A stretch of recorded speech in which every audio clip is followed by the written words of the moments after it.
Bangunan ini jelas menonjolkan penggunaan elemen garis, terutamanya melalui garis menegak dan mendatar. Garis menegak dapat dilihat pada struktur tingkap kaca dan tiang bangunan yang tinggi. Ianya memberi kesan ketinggian serta kestabilan. Manakala garis mendatar pula muncul pada setiap tingkat bangunan yang berlapis-lapis. Ini mewujudkan rasa keseimbangan dan susunan yang teratur. Antara elemen yang terdapat pada bangunan ini ialah elemen rupa, iaitu ianya menunjukkan bentuk tiga dimensi dengan ketinggian dan kedalaman yang jelas. Kesan cahaya dan bayang pada permukaan bangunan menjadikan bentuknya lebih menonjol dan menjadikan bangunan ini juga nampak lebih realistik dan mudah difahami.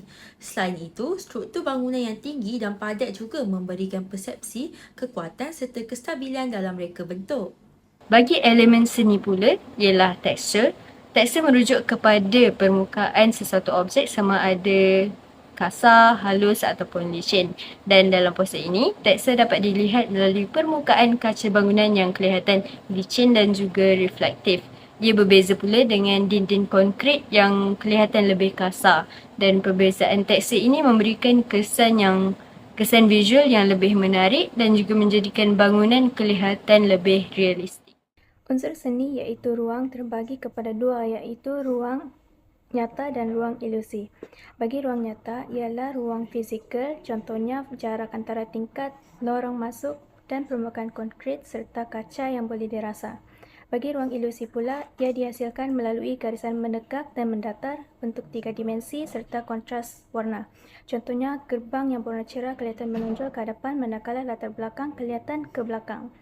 Gabungan kedua-dua ini menjadikan karya lebih dinamik dan menarik. Antara prinsip yang terdapat pada bangunan ini ialah prinsip ritma, iaitu ianya dapat dilihat melalui pengulangan tingkap dan aras bangunan yang membentuk corak berulang. Pengulangan ini mewujudkan aliran visual yang membuat mata bergerak secara konsisten, iaitu dari bawah ke atas melihat bangunan ini, yang memberikan kesan teratur dan berirama. Selain itu, susunan yang konsisten ini juga membantu mewujudkan keseimbangan visual dan menjadikan keseluruhan reka bentuk kelihatan lebih harmoni serta tersusun. Selain itu, penegasan ini penting kerana ia membantu mencipta hierarki visual di mana mata pemerhati secara automatik akan tertumpu pada bahagian yang paling penting terlebih dahulu sebelum melihat keseluruhan bangunan. Seterusnya, prinsip kadar banding ataupun proportion. Proportion dapat dilihat pada jarak ketinggian antara setiap tingkat yang seragam. Ini menunjukkan kadar banding yang konsisten di mana saiz setiap aras adalah seimbang dengan keseluruhan ketinggian bangunan, mewujudkan kestabilan dan harmoni dalam sesebuah imej. Kadar banding ataupun proportion bukan berfokus pada satu bahagian saja seperti prinsip-prinsip yang lain, tapi hubungan elemen-elemen yang terdapat dalam satu imej membentuk satu kesatuan yang lengkap.